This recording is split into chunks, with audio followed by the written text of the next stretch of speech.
युवक,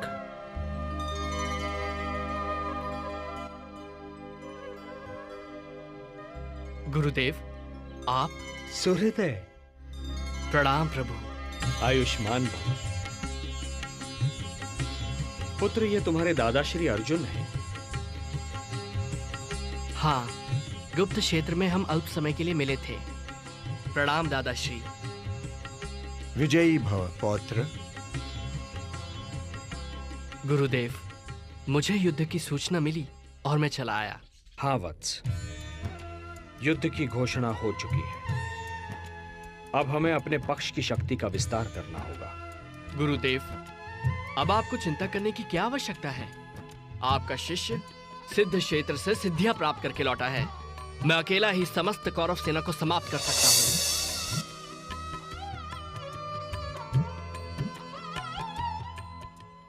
गुरुदेव, यह है मेरी साधना का प्रसाद जो मुझे देवी सिद्धंबिका और भगवान शिव ने दिए हैं।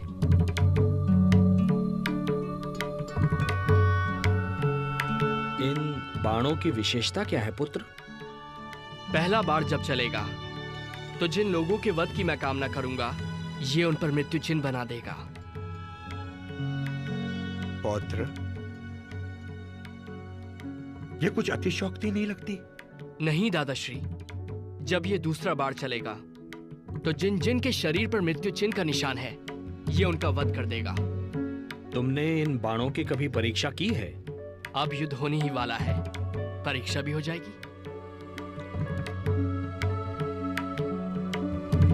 मान लो कि ये वृक्ष कुरुक्षेत्र है और इसके ये सारे पत्ते शत्रु सेना। इन पर अपने बाणों का प्रयोग करके दिखाओ। जो आ गया गुरुदेव।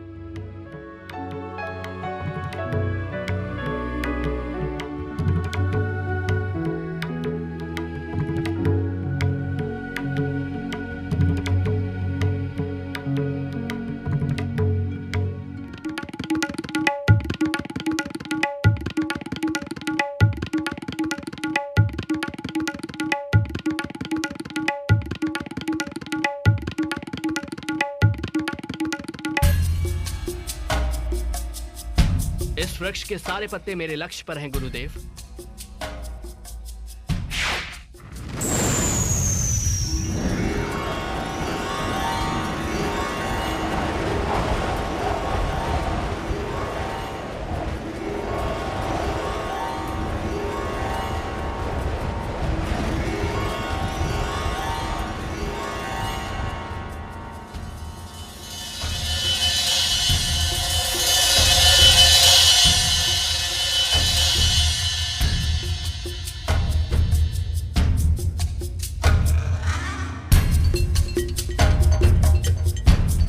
गुरुदेव, पहले बाण ने अपना कार्य पूरा कर दिया। पुत्र, तुम्हें विश्वास है कि सारे पत्तों पर चिन्ह लग गए हैं? हाँ गुरुदेव।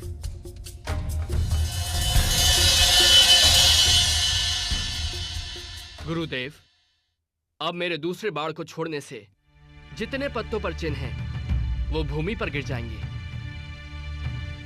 और तीसरा बाण तो प्रलय के समान है। यदि मैंने इसका प्रयोग किया तो सारी सृष्टि का विनाश हो जाएगा। मैं इसका प्रयोग कभी नहीं करूंगा। रुक जाओ पौत्र। अब मुझे पूर्ण विश्वास है कि इस महायुद्ध में हम पांडव दुर्बल नहीं हो सकते। दुर्बल तो अब कौरव लगते हैं। ऐसा मत कहिए दादाश्री, अन्यथा अनर्थ हो जाएगा। क्या अनर्थ होगा पुत्र? गुरुदेव, मैंने देवी सिद्धंबिका तथा भगवान शिव को वचन दिया है कि युद्ध में जो पक्ष कमजोर सिद्ध होगा, मैं उसकी ओर से युद्ध करूंगा।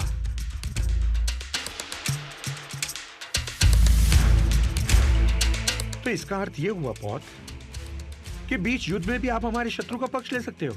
हाँ दादाश्री, यदि युद्ध में कौरव पक्ष कमजोर सिद्ध हुआ तो देवी को दिए वचन के अनुसार मुझे उनकी ओर से ही युद्ध करना पड़ेगा। चलो पौत्र, विश्राम कर लो।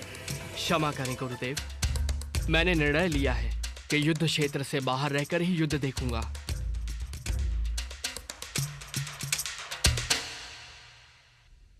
चलो पार्थ।